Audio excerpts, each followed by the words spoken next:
এই বিচারকে প্রভাবিত করার জন্যে এবং মামলা কাদের নামে দেওয়া হবে হবে না সেই বিষয়ে প্রভাবিত করার জন্যে বেশ কিছু নেতৃবৃন্দ রাত অবধি তারা অপেক্ষা করেছে এবং ওসিকে ফোর্স করেছে।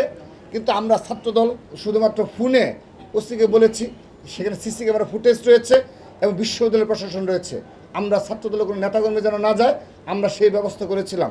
কিন্তু পরবর্তীতে দেখা গেল রাত প্রায় 9টা-10টা বেজে যায়, মামলা নেওয়া হচ্ছে না।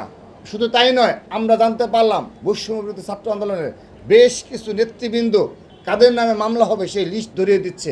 1-2 জন কিংবা মূল ঘটনার মূল নায়ক যারা, এই খলনায়ক যারা, তাদেরকে আড়াল করার জন্যে, মূল অপরাধীদের এই মামলা থেকে বাইরে রাখার জন্যে তারা ওসির উপর ব্যাপক প্রভাব বিস্তার করেছে। পরবর্তীতে আমাদের ছাত্রদল কেন্দ্রীয় সংসদের বিপ্লবী সাধারণ সম্পাদক নাসিরউদ্দিন নাসির সহ বেসরকারি বিশ্ববিদ্যালয়ের ছাত্রদলের সভাপতি সাধারণ সম্পাদক সহ আমাদের নেতাকর্মীরা যখন যায় তখন আমরা দেখেছি সেখানে এই বৈষম্যবিরোধী ছাত্র আন্দোলনের নেতৃবৃন্দ উপস্থিত ছিল।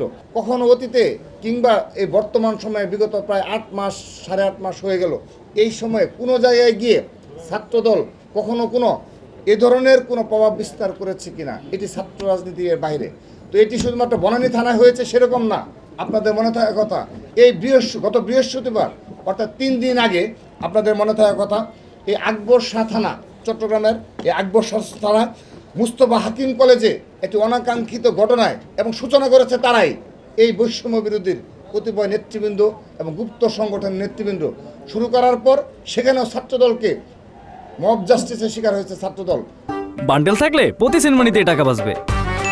বিকাশ সেনমানি বান্ডেল কিনে জিতুন প্রতি লেনদেনে। শুরুতে উস্কানি দিয়ে হামলা করে পরবর্তী যখন তারা প্রতিরোধের সম্মুখীন হয়েছে, তারপর গিয়ে থানায় গিয়ে তারা আবার কার নামে মামলা হবে কি হবে সেই কাজ করেছে। সেখানেও যখন প্রতিরোধের সম্মুখীন হয়েছে তারপর তারা সেখান থেকে চলে গেছে।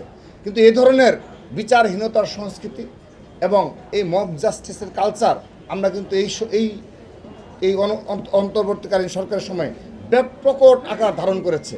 এক্ষেত্রে আমরা নিন্দা জানাচ্ছি এবং তাদেরকে সুষ্ঠু ছাত্র রাজনীতি চর্চার আহ্বান জানাচ্ছি।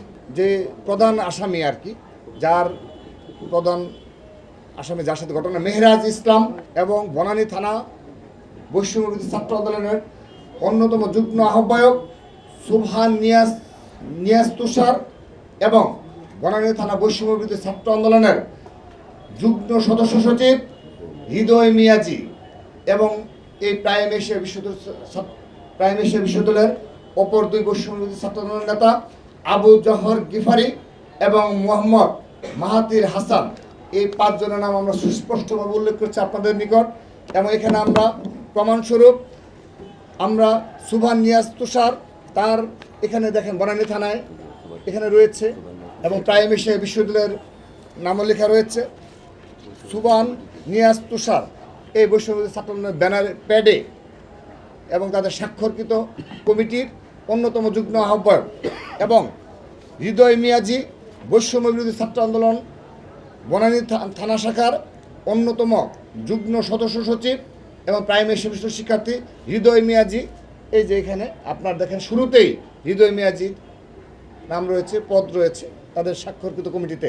হাসনাত আবদুল্লাহ এবং আরিফ সোহেলের স্বাক্ষরকৃত কমিটিতে হৃদয় মিয়াজি এবং সুবহান নিয়াজ তুষারের কমিটির প্রমাণ আমরা দেখালাম। এবং সেই সাথে আমাদের জাহিদুল ইসলাম পারভেজ শুধুমাত্র বেসরকারি বিশ্ববিদ্যালয় শাখার নেতৃত্বে রাজপথে সক্রিয় ছিল না, বিশেষ করে জুলাই আগস্ট আন্দোলনে তার বলিষ্ঠ ভূমিকা ছিল এবং তিনি নেতৃত্বের অগ্রভাগে ছিলেন।